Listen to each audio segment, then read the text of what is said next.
Reject Jean. Return to Sayu, even though Jean came out first.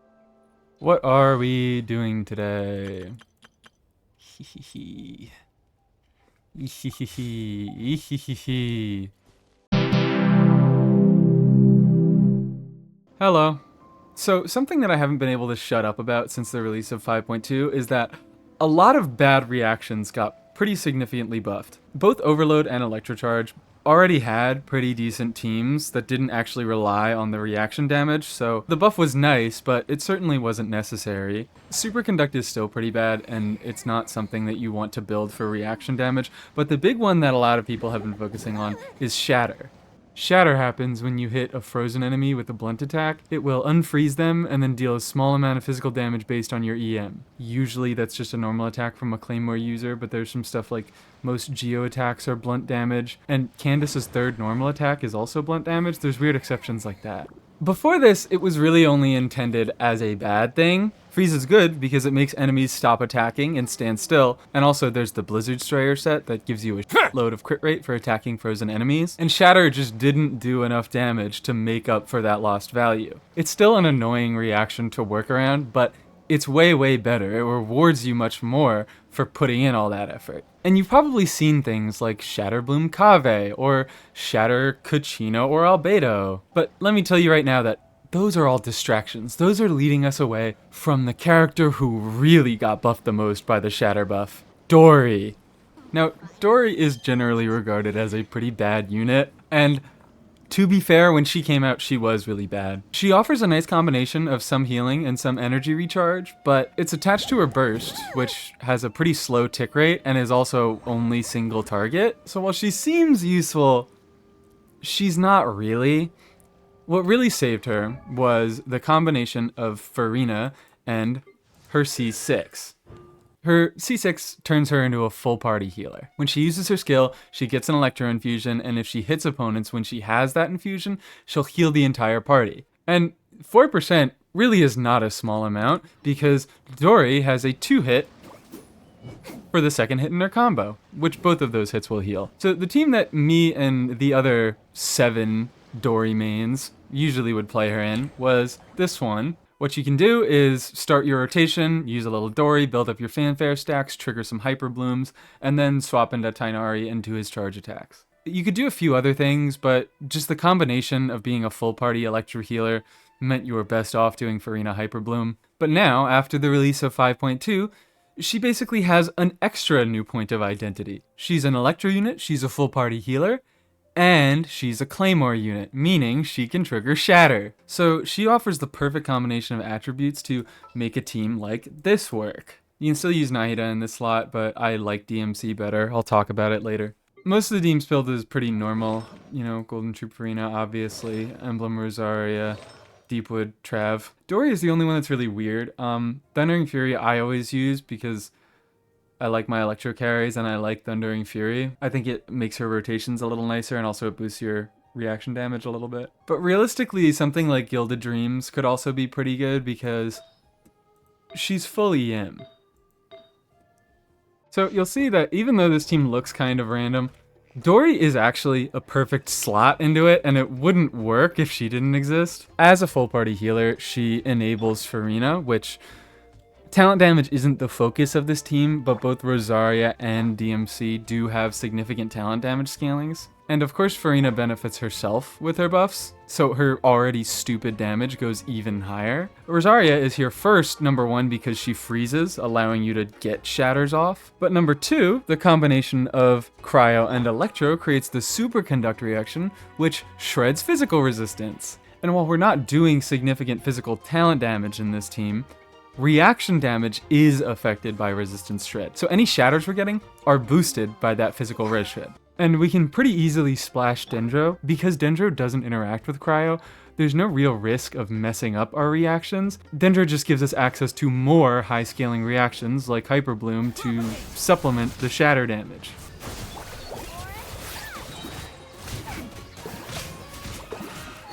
Ooh, okay, I saw one there. Yeah. The shadows are getting more common now. Okay, well I can just do them also without having to do my my E first. There you see the point of this team. You have okay talent damage coming from Farina and Rosaria and the Traveler, and normally this core would just be spread across too many reactions that you can't get good value out of everything that's going on. But Dory, being a full party healer, an Electro unit, and a Claymore unit, enables Farina and also acts as a trigger for the two main reactions that we're setting up, Bloom and Shatter. But we're not just gonna screw around in artifact domains. We're taking this team into the abyss. Because actually, it was like this last patch too, but for the first time in a long time, there's one side of the abyss that's fully freezable. I'm lying, this guy isn't freezable because he has an innate pyro aura, but we can still get vapes and melts off of him, so it won't be that hard. For my other team, I don't really know. I've been doing like Chevros only this whole abyss. What if I did Yanfei Overload? I'm feeling sufficiently insane. This will be fun, right? This won't be horrible. I would like to issue a formal apology to our savior, Lesser Lord Kusanali. I'm sorry I ever doubted you, Nahida. I was trying to play DMC, but apparently 250% energy recharge in a Fab Sword isn't enough on a solo Dendro team. So I struggled for about an hour and a half to try to clear with DMC, and then when I swapped to Nahida on my first attempt, I cleared with 30 seconds to spare.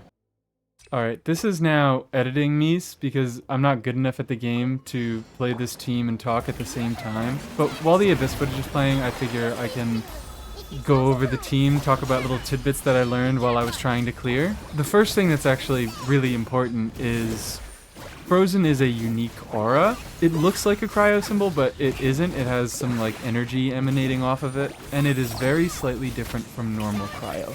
The main difference is that it can't react with Hydra, but it can still interact with Electro, and in that case you'll just superconduct and it'll get rid of your frozen aura. So as I played the team, I learned to do a normal attack while the enemy was already frozen before using my E and getting my infusion. This is similarly why I didn't use Dory's burst very much, is because if enemies stand on the connector line between you and your burst, the damage ticks happen really, really fast, and she applies a ton of Electro, which will burn through your frozen aura very quickly. And while this team, like any other Dory team, suffers a lot from clunkiness, it's stuff like that that I really find cool. To get the optimal damage out of this team, you have to do weird clunky rotations where you're using your Dory skills in odd times to get superconducts but not break the frozen aura. But because the point of the team is to spam reactions, you don't have to do those big setups. They'll just help you get more damage if you do them. And on the note of clunky, we have the Consecrated Beasts. Don't get me wrong, I love them, but they can really make you feel when a character is slower than the rest of the cast. She doesn't have any interruption resistance, her normal attacks are slow because she's a Claymore user, she doesn't have very high range, and of course her running speed is the slowest it can be because she's a short model. And the Consecrated Beasts are very good at making you highly aware of all those facts. And I don't know how clear it is in the footage, but whenever the second wave spawns and it's an enemy that doesn't jump around every 3 seconds, Dory kind of grinds them into hamburger meat. If she's allowed to just get all the reactions she wants, this becomes a very powerful team in both single target and AoE. This being a transformative reaction team, your choice of weapon doesn't matter very much, so I choose to keep my Dory pretty much locked on Sack Greatsword at all times. I am already using TF for a small source of cooldown reduction, but you see that this is a quick swap team, and you don't always necessarily have time to do normals on Dory. It's sometimes more effective just to use her skill to trigger some reactions and then swap out. And between Sack Greatsword and TF, you're pretty much guaranteed to always have your skill off cooldown, which saves you a lot of Dory's clunkiness. And I've been talking about C6 Dory this entire time, but this team is still functional with C5 and below Dory. Sack Greatsword might be a little more necessary, and you might want to change the team around a little bit. Dory obviously is a healer by default without any constellations, so she still can build Fanfare at C0. She's just worse at it. And you can of course replace Farina with either Yelan or Xingqiu, and in that case, Her base kit's healing is more than enough. But having no Electro on her normals makes it harder to trigger Hyperblooms, so you might want to focus on a Shatter-centric version of this team, and they'll also have a much harder time triggering Thundering Fury, which is why I think Sack Sword would be necessary.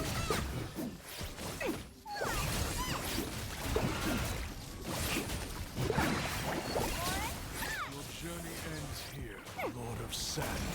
Your sacrifice is ready. You can't run! Shiver!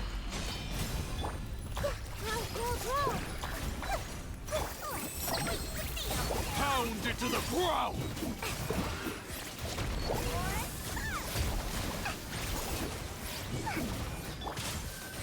Share my knowledge!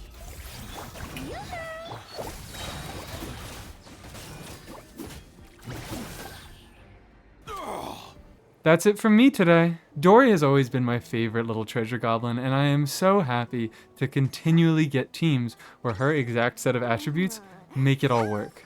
I just finished up my Kujo Sara build today, so that's probably going to be the next video. But if you want to see a video on someone who isn't an Electro 4-star for once, drop a suggestion in the comments and I can do my best. If you like the video, you can leave a like. If you like me, you can subscribe. And if you leave before doing any of those things, I might not be able to stop Dory from calling a hit on you. With enough Mora, you can afford to do anything. Even take on the academia.